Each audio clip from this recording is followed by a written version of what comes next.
All right, so let's get started. Thanks everyone for joining. This is the second meetup of NLP London. And today we're gonna have a look at natural language generation. That is AI models that can produce natural language. And we're just gonna get a brief overview today. My main goal is to just show you what is the state of the art at the moment, what can you do with natural language generation, and maybe give you also some ideas how to play around with these models. There are quite a few nice playgrounds out there to play with. Before we get started, a quick overview of NLP London. We are a meetup group, as probably all of you know by now. We also have a YouTube channel. If you go on that YouTube channel, you will find the video from the first meetup that we had in December last year, where we looked at NLP models for contract review. The objectives of this meetup group, so everyone who joins this meetup group hopefully has some interest in natural language processing.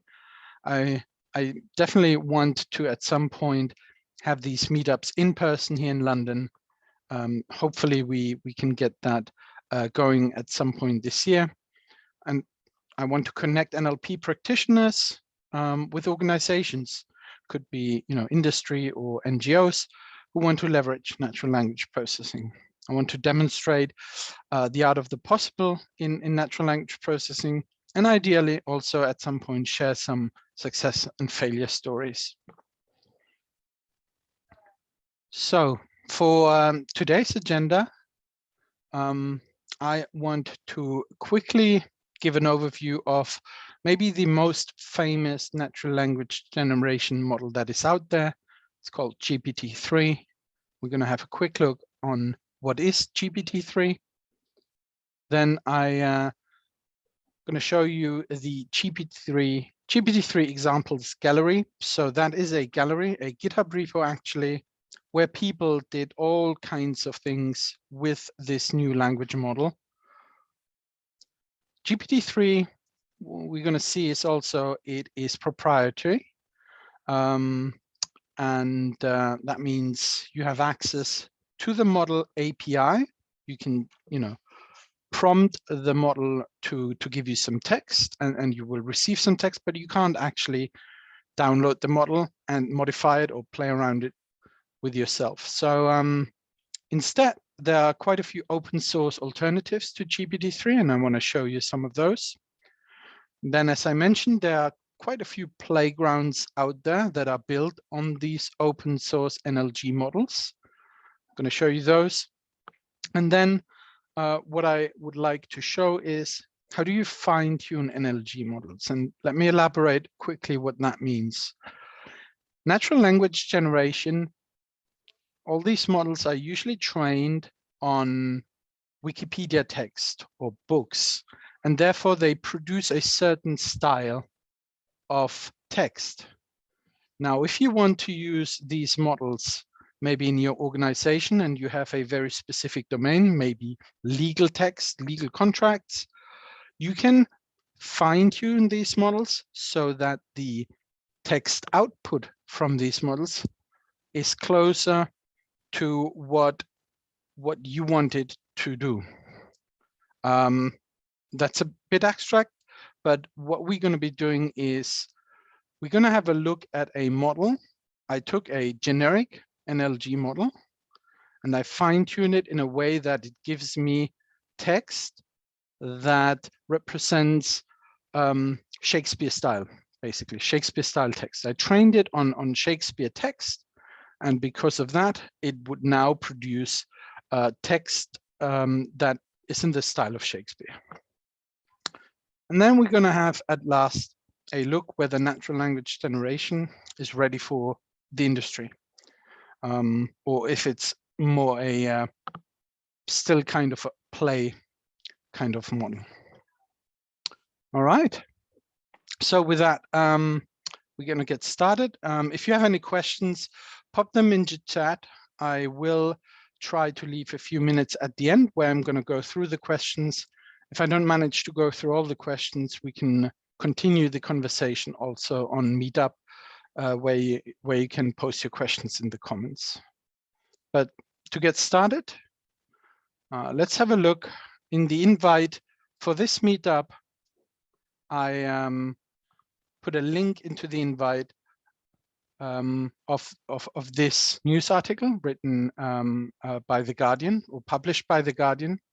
And basically what happened here is this whole article was actually not written by a person, but it was written by this natural language generation model called GPT-3. GPT-3 came out in summer 2020, and the article was published soon after. It was published 8th of September 2020. And you can have a read through it. I will post all the links to the resources I'm going to show tonight in the Meetup invite in the comments section of this Meetup. So you can have at your own time have a read through this. And The Guardian also, at the end of this article, they shared a little bit behind what was happening behind the scenes, how they basically used this model, how the model produced several versions for this article, and then how they edited this article. So GPT-3, basically it stands for, excuse me, Generative Pre-trained Transformer 3. And it's the third version that the company OpenAI released of this language model. And there's a lot of complicated technical terms in here, autoregressive language model. But basically, it uses deep learning to produce human-like text. The full version has a capacity of 175 billion machine learning parameters. And what that means is basically it's very large. It's a huge model. One of the biggest, probably the biggest at the time. Right now, I think the largest deep learning models, neural networks out there are over 500 billion. We are probably closing into 1 trillion this year.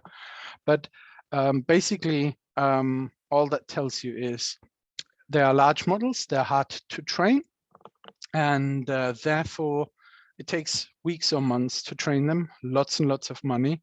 And therefore OpenAI, the company who developed GPT-3, they decided that this version of their model is going to be proprietary.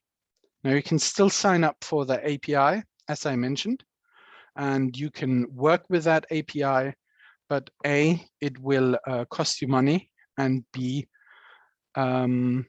it's obviously not as good to play around with the model itself as if it was with open source models. Right, so that basically covers the first section of our agenda. What is GPT-3? And now we're going to go to have a look at some of the examples that were built very shortly after GPT-3 was released. It gives us an idea of like what you can actually do with these kind of natural language generation models. So this is the GitHub repo. It's just called Awesome GPT-3, and it's a collection of demos and articles. And if you scroll down here, you see lots and lots of demos. And I would encourage you to go through those, not all of them, but the ones you find interesting. But to share a few examples that I found interesting with you, the first one is a layout generator. Now I hope, I'm gonna put the video here now on full screen. I hope the quality is good enough for you to see what's happening. So basically here, the first prompt is a button that looks like a watermelon. and then GPT-3 creates this button. It basically creates the code for this button. Now it says large text that says welcome to my newsletter, and a blue button that says subscribe, and now large text in red, welcome to my newsletter, and there's the subscribe button. So basically what you do is you just provide some prompts, and then the GPT-3 model, the specific version here, was trained to write CSS, so basically style code, in order to produce these different buttons or layouts that were described just by using some text. A very similar example we have here is basically you this GPT model writes SQL queries. So basically you ask something like how many users have signed up since the start of 2020, and it produces some SQL code that does exactly that.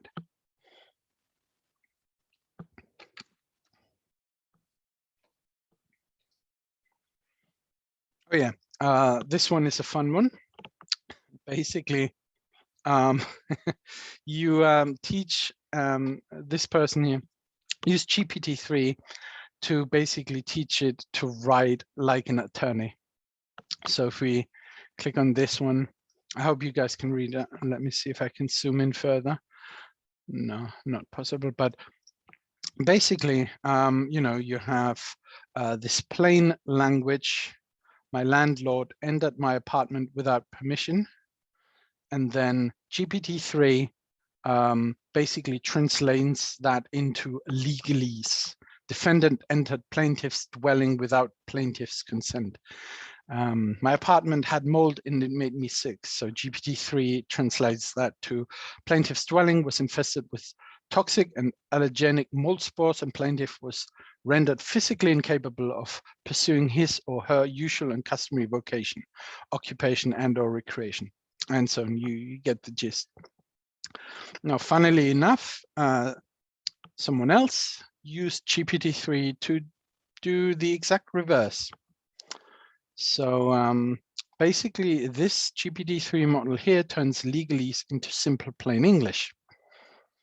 So basically, you have all these legal clauses in black, and in blue, you will see the output of the GPT-3 model in plain English.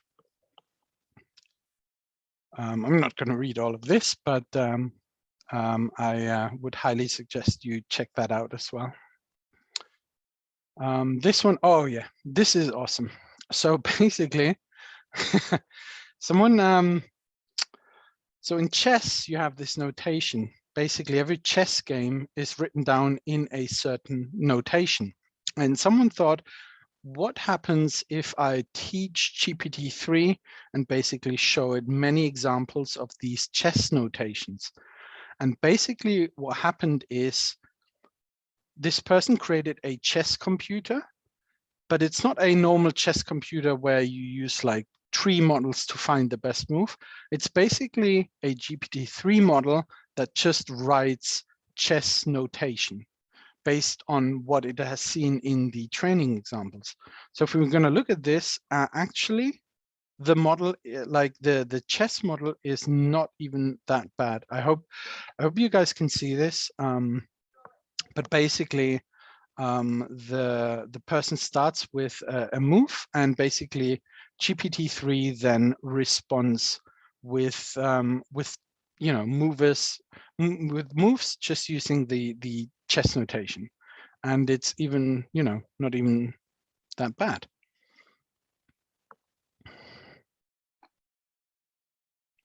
Right, I think that covers the examples gallery. And now the exciting part is that, as I mentioned, GPT-3 is closed.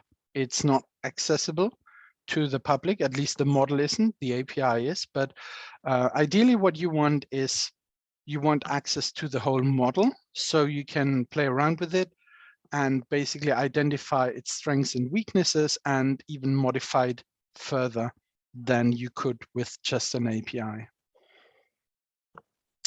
And the first place to go for this one is the previous version of GPT-3. So that is called OpenAI GPT-2. GPT-2 was published, I think, 1 year earlier, and it only has 1.5 billion parameters. So if you remember, GPT-3 had 175. So this one is 100th the size, but still quite useful to at least get started with natural language generation. So you can use this model and fine-tune it as you wish in order to basically build a proof of concept. Another resource for open source natural language generation models is a company called Eleuther AI. And basically their whole spiel is that they are a grassroots collective of researchers working to open source AI research. And if you go into the FAQ on their website, they are not shy about sharing how they got started in July of 2020, so shortly after GPT-3 was released. One of the co-founders, was just putting it out there. Let's give OpenAI a run for the money. And someone else said yes, but unironically. And that's when they started. And basically they released GPT-J in June last year. And although it is quite a lot smaller than GPT-3, it is similar in terms of the performance. So they managed to basically distill the large model of GPT-3 into GPT-J and make it almost as performant as the big one. Now let's go into natural language generation playgrounds. And a good place to look for examples where you can play around with these models is Hugging Face Spaces. I mentioned them in our first meetup already. Hugging Face Spaces Hugging Face, first of all, is a startup that is mainly focused on natural language processing, and they open source a lot of the transformer technology that is basically the underlying technology for probably all of the state-of-the-art NLP models out there. And they have this Spaces website where you can basically just upload your app and demonstrate it to the world. There's a like many apps out there that I would recommend just trying out, but the one we're going to be looking at is what's called the Chef Transformer. And the Chef Transformer basically takes as an input some ingredients, and then the natural language generation model underneath this app basically creates a recipe out of those. So if I go here and go Italian food, and there's two chefs that I can choose from. So Chef Giovanni is probably the one I would want for the Italian food. And I have these ingredients, but let's maybe change something out here and say instead of red peppers, we have chili, and then we also have tomatoes.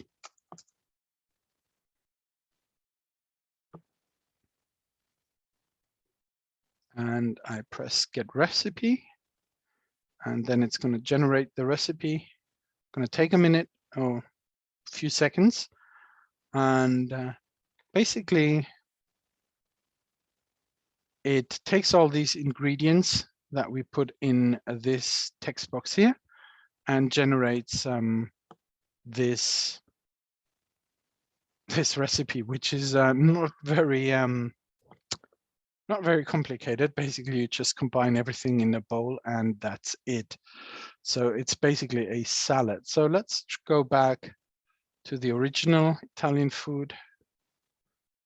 Remove the chili, remove the tomatoes. Let's see what we can get from that.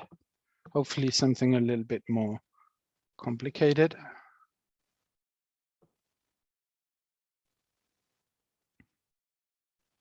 Yeah, well, it's basically a pasta primavera. Well, another way to play with these GPT models is write with Transformer. That's basically a website, again, from Hugging Face, where you can just start writing. I am in the library, and then I can say trigger autocomplete, and the GPT-2 model gives me some options to autocomplete this sentence. So that's quite neat. And you have here in the bottom left some parameters you can play with as well. Right, just looking at time, we're going to move on to the next section, fine-tuning NLG models. For this one, I used Sagemaker Studio Lab. I could have also used a Google Colab, but basically it's an open source. It's not open source. It's a free website where I can get some CPU or GPU compute in order to train my models. So basically, I selected here GPU, and I trained a language model, and you can see it only ran, the whole training ran for only 3 minutes. And I trained it on a particular data set called Tiny Shakespeare. To give you an idea what this data set looks like, this is it. It's basically, I think, around 40,000 lines of text from Shakespeare's work. So lots and lots of text, and we just feed it to the model and train the model within 3 minutes. And now we have a model that we can use in order to create some text. I did that with here. I wanted to initially put everything in a nice, neat app, but just didn't have enough time. So you're stuck now with me and looking at code. But basically what I give it here is a prompt. I'm going to tell it how long my text should be, and then just hit the button, and it generated this sequence here for me. So it starts with my prompt, the meaning of life. And then, just generate some text that very much looks like Shakespeare text. I can use another example here. So for example, why are roses red? Execute. And I think it only takes a few seconds.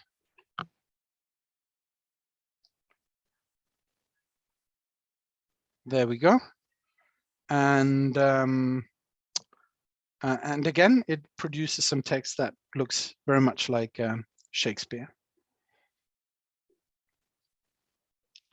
Now, the last question, is natural language generation ready for the industry, or is this just a toy?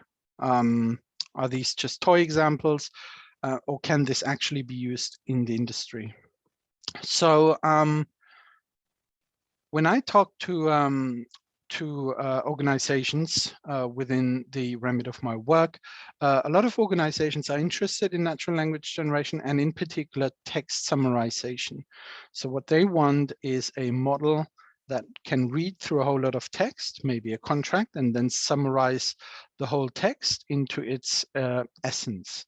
So that's why I, for example, wrote a whole tutorial on how you can set up these text summarization projects, because it's not like, if customers really want to put something like that into production, a demo is not good enough. So a toy demo like the ones we saw, they're not good enough in order for customers to put these models into production. So I wrote a whole tutorial. It's a very long one, but hopefully, you might find it interesting to how to set everything up.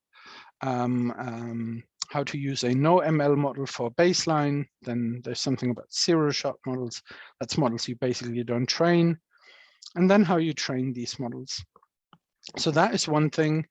Another one is GitHub Copilot, which I quickly want to mention here. GitHub Copilot it's pretty cool. Basically, it does the whole auto-completion for code. Basically, you just give it a comment, tell it what to do, and Copilot then creates this whole code. And I do know of developers who use this. So the short answer, I think, for the question, is NLG ready for the industry, is yes, probably in very narrow use cases. And never, ever, would I say natural language generation is going to replace a writer or a coder. But think of natural language generation in the models of like tools that someone can use in order to just be a bit quicker. It's like how you would think of a calculator in calculus. It just helps you with certain tasks to just finish them maybe a little bit quicker. All right, that's it from me. I realize we are 3 minutes before 12:30. So if you guys have any questions, please feel free to unmute yourself and just ask straight away or put them in the chat. Or if you all need to digest this a little bit, feel free to reach out on the Meetup comment section as well.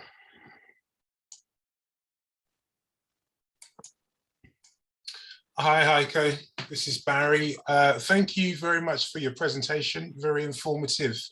Just a question, is GPT only really for NLG, or can it be used for other natural language processing tasks? It can be used for other natural language processing tasks, but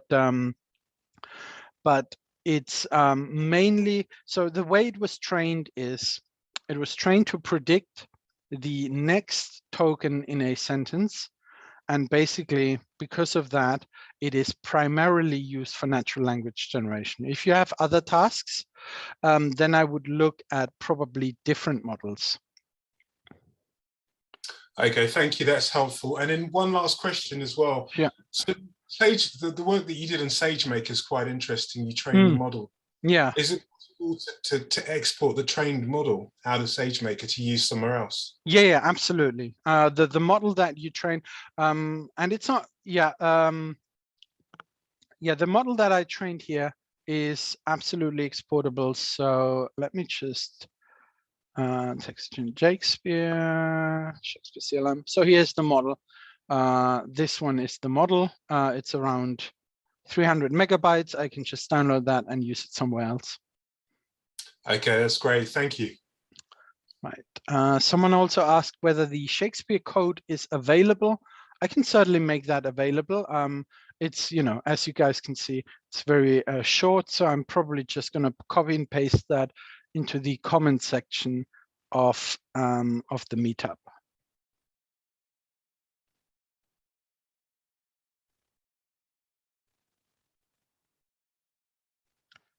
Right. Anything else? Hey, Desi. Thank you very much, Heiko. That was very informative. Just wanted to say that I really look forward to the next session. Excellent. Thanks for joining.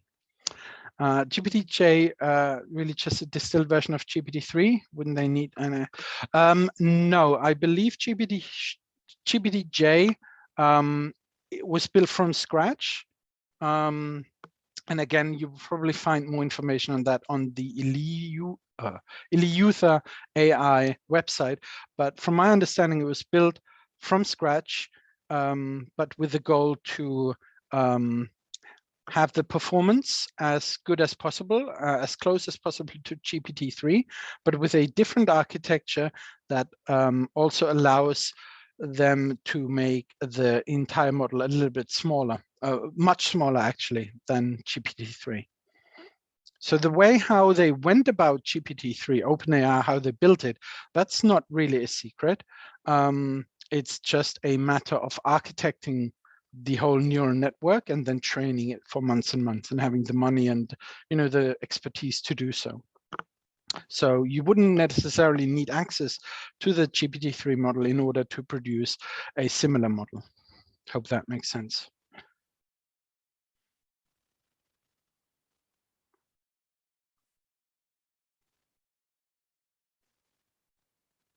All right. Cool. Well, if there's not any more questions, then I'm going to close the call. Thanks so much for joining. I hope you find it useful. I'm going to announce soon on the Meetup website when the next Meetup is going to be. And as I mentioned, hopefully at some point we can all get together in person and have a beer afterwards. Excellent. Thank you all so much. Cheers. Bye.